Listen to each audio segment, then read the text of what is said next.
সবাইকে টেলিকম এবং ট্রাভেলস চ্যানেলে স্বাগত। বন্ধুগণ, আজকে আপনাদের জানানো হবে এইপিএস ফেল্ড ট্রানজ্যাকশন সম্পর্কে। এইপিএস এ ফেল্ড ট্রানজ্যাকশন হচ্ছে মে মাসে। এই মাসে যে সরকারি জনধন যোজনার 500 টাকা করে ঢুকেছে, অনেকেরই ফেল্ড হয়েছে, তবে তুলনামূলক গত মাসের থেকে অনেক কম। যেখানে গত মাসে যাদের 50টা ফেসেছিল তাদের এই মাসে কিন্তু 5টা কি 10টা ফেসেছে। যাদের 10টা ফেসেছিল তাদের কিন্তু একটা ফেসেছে, মানে তুলনামূলক আগের থেকে 9% কমে গেছে। তো এক্ষেত্রে কেন কমেছে সেটাও বলে দিচ্ছি। ফেল্ড ট্রানজ্যাকশন হচ্ছে এবারে, তো ফেল্ড ট্রানজ্যাকশন হওয়ার 2 থেকে 3 মিনিটের মধ্যে কাস্টমারের অ্যাকাউন্টে টাকা রিভার্স চলে আসছে। তার প্রুফ আমি এখানে প্রিন্ট করে রেখেছি অলরেডি, মিনি স্টেটমেন্ট বার করে। তো এখানে একটা বলছি, এটা হচ্ছে ব্যাংক অফ বরোদার টাকা ফেল্ড হয়েছিল। কত টাকা? 600 টাকা ফেল্ড হয়ে কেটে গিয়েছিল। 600 টাকা ফেল্ড হয়ে কেটে গিয়েছিল। টাইম হচ্ছে 9টা 37 মিনিট 4 সেকেন্ড। ঠিক আছে, এটা যেটা লেখা আছে 9টা 37 মিনিট 4 সেকেন্ড। আবার রিভার্স এসছে 7 তারিখে 7/5/2020 9টা 48 মিনিট 34 সেকেন্ড। মানে 37 থেকে 48 এর পার্থক্য যতটা হয়, 10 মিনিট 15 মিনিটের মধ্যে কিন্তু টাকা রিভার্স চলে এসছে। আরো একজনের 3 মিনিটের মধ্যে রিভার্স চলে এসছে। 12টা 13তে কেটেছিল, তো সেটা 3 মিনিট পরে আবার রিভার্স চলে এসছে। স্টেট ব্যাংকের ক্ষেত্রেও 2 থেকে 3 মিনিটের মধ্যে রিভার্স চলে এসছে। এইভাবে কিন্তু টাকা রিভার্স চলে আসছে, টাকা কেটে যাচ্ছে আবার টাকা রিভার্স চলে আসছে। এটা কিন্তু একটা বড় সুখবর।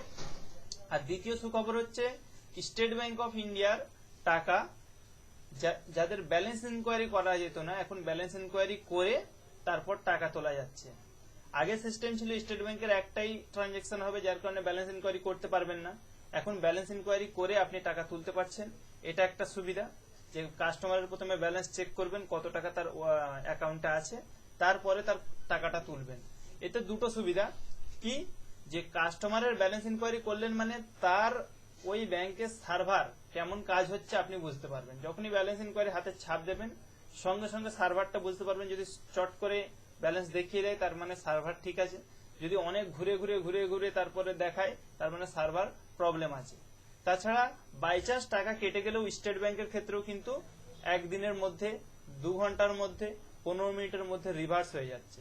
অতএব কাস্টমারকে 15 দিন অপেক্ষা করতে না বলে কাস্টমারকে বলবেন, যদি বাইচান্স কেটে যায় তাহলে বলবেন যে আপনি আগামী কাল আসুন বা আগামী পরশু আসুন বা বিকালে আসুন, সকালে থাকলে বিকালে, হলে সকালে আসুন, এইভাবে বলে কাস্টমারকে আসতে বলবেন। তাহলে কি হবে, কাস্টমারদের যে সমস্যাটা, যে উজ্জ্বলা মহিলাদের যে টাকা ঢুকেছে, এই টাকাটা যে কেটে যাচ্ছে, তারা কিন্তু বিশাল সমস্যার মধ্যে পড়ছে।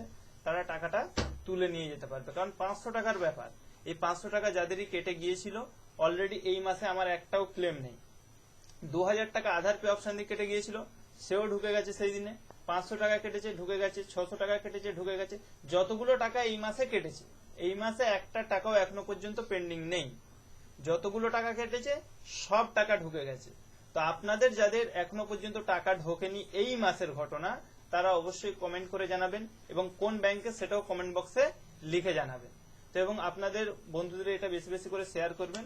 এবং গত মাসে যতগুলো ট্রানজ্যাকশন ফেল্ড ট্রানজ্যাকশন ছিল, স্টেট ব্যাংকের ক্ষেত্রে 12 দিনের মধ্যে রিভার্স চলে এসছে। আদার্স ব্যাংকগুলো কারো 10 দিন, কারো 12 দিন। কোনো ব্যাংক, যেমন ব্যাংক অফ ইন্ডিয়ার সব থেকে বেশি প্রবলেম হয়েছে গত মাসে। তাদের এখনো পর্যন্ত কিছু কাস্টমারের টাকা রিভার্স আসেনি। আমার এখানেও একটা কাস্টমার আছে, তার এখনো পর্যন্ত টাকা রিভার্স আসেনি। এরকম প্রবলেম গত মাসে হয়েছে। এই মাসে কিন্তু অনেকটাই এইপিএস এর সার্ভার ফেল্ড ট্রানজ্যাকশন কম হচ্ছে। ফেল্ড ট্রানজ্যাকশন কম হচ্ছে মানে গত 3 দিনের রিপোর্ট বলছি, একটাও ট্রানজ্যাকশন ফেল্ড হয়নি আমার। গত 2 দিনে মানে সমস্ত কোম্পানির সার্ভার একদম ফাইন ভাবে কাজ করছে, খুব স্মুথলি কাজ করছে। মানে একটা ট্রানজ্যাকশন ফেল্ড হয়নি এবং কোনো ব্যাংকের লিংক যায়নি। আর একটা কথা বলে রাখি, আপনারা যারা বিভিন্ন আইডি নিয়ে কাজ করেন, একরকম আইডি নিয়ে কাজ করবেন না। কমপক্ষে 3 থেকে 4 রকম আইডি নিয়ে কাজ করবেন। কারণ কি, কারণ কখনো এই কোম্পানির ব্যালেন্স ইনকোয়ারি লিংক আছে, অন্য কোম্পানির নেই। আবার অন্য কোম্পানিতে উইথড্রল লিংক আছে, ব্যালেন্স ইনকোয়ারি লিংক নেই। এইরকম ভাবে বিশাল সমস্যা হচ্ছে। কোন কোম্পানিতে দেখা গেল ব্যাংক অফ বরোদার লিংক নেই, আবার অন্য কোম্পানিতে ব্যাংক অফ বরোদার লিংক আছে। তাহলে আপনাদের কাছে 2-3টে যখন কোম্পানি থাকবে, কোনো কাস্টমার ফেরত যাবে না। একটা কোম্পানি নিয়ে বসে থাকবেন, তাহলে কিন্তু সমস্যা হবে কি, ওই কোম্পানিতে যখন লিঙ্ক থাকবে না আপনি অন্য কোম্পানি দিয়ে তুলতে পারবেন না। আরো একটা কথা বলে রাখি, যখন সব কোম্পানিতে লিঙ্ক থাকে না কোনো ব্যাংকে, তখন কিন্তু দেখা যায় আইসিপি ডিজিটাল টেকনোলজিতে লিঙ্ক থাকে। এটা সত্য কথা, আপনারা প্রমাণ করে দেখতে পারেন। যারা রিটেলার আছেন তারা অবশ্যই জানেন যে যখন কোনো কোম্পানিতে লিঙ্ক থাকে না তখন কিন্তু আইসিপি ডিজিটাল টেকনোলজি কাজ দেয়। তো এক্ষেত্রে আর একটা কথা বলে রাখি যে আইসিপি ডিজিটাল টেকনোলজির মুভ টু ব্যাংকের যে প্রবলেমটা ছিল সেটা সলভ হয়ে গেছে। আপাতত লকডাউনে আপনাদের 10টা থেকে বিকাল 5টা পর্যন্ত আপনারা মুভ টু ব্যাংক করতে পারবেন। এটাই উপর থেকে জানিয়েছে, কারণ লকডাউনে এটাই নিয়ম করেছে। লকডাউনে মুভ টু ব্যাংকের প্রবলেম হবে বলেই দিয়েছিল। তো যার কারণে 10টা থেকে 5টার মধ্যে আপনারা মুভ টু ব্যাংক করে নেবেন। তো আইসিপি ডিজিটাল টেকনোলজিতে এখনো পর্যন্ত যাদের আইডি নেই টাকা তোলার জন্য, তাদের আইডি নিয়ে নেবেন, খুবই কম দাম চলছে এখন। এবং যারা ডিস্ট্রিবিউটারশিপ নিতে চান অবশ্যই ডিস্ট্রিবিউটারশিপও পেয়ে যাবেন। আমার হোয়াটসঅ্যাপ নাম্বারে যোগাযোগ করবেন, ডিসক্রিপশন বক্সে হোয়াটসঅ্যাপ নাম্বার দেওয়া থাকবে। আপনারা কাজ করুন মন দিয়ে এবং বেশি বেশি কামাই করুন এবং টেনশন নেবেন না, টাকা কিন্তু রিফান্ড চলে আসছে। এর মানে এই নয় যে আপনারা কাস্টমারদের এটা পড়াবেন না এই নোটিশটা, তারপরেও কিছু কিছু আনাড়ি কাস্টমার আছে এই নোটিশ পড়িয়ে নেবেন। যে নোটিশটা এর আগেও বলেছিলাম যে টাকা তুলতে গিয়ে কোনো কারণে যদি ট্রানজেকশন ফেল হয় তাহলে 7 থেকে 15 ব্যাংক ওয়ার্কিং ডে সময় লাগবে, এই নোটিশ পড়িয়েই টাকা তুলবেন। তারপরেও বলে দিচ্ছি কাস্টমারের কেটে গেলে কিন্তু ঢুকে যাচ্ছে, তো সাবধানে কাজ করবেন, মাস্ক পরে কাজ করবেন, কাস্টমারের হাতে সবসময় স্যানিটাইজার ইউজ করতে বলবেন এবং আপনি নিজেও স্যানিটাইজার ইউজ করবেন এবং 1 মিটার ডিস্টেন্স বজায় রেখেই কাজ করবেন। লকডাউনে সুস্থ থাকুন, সতর্ক থাকুন। অসংখ্য ধন্যবাদ। ভিডিওটি প্রচুর পরিমাণে শেয়ার করবেন। চ্যানেলে নতুন এসে থাকলে অবশ্যই চ্যানেলটি সাবস্ক্রাইব করবেন, একটি লাইক করবেন এবং মূল্যবান মতামত কমেন্ট বক্সে জানাবেন।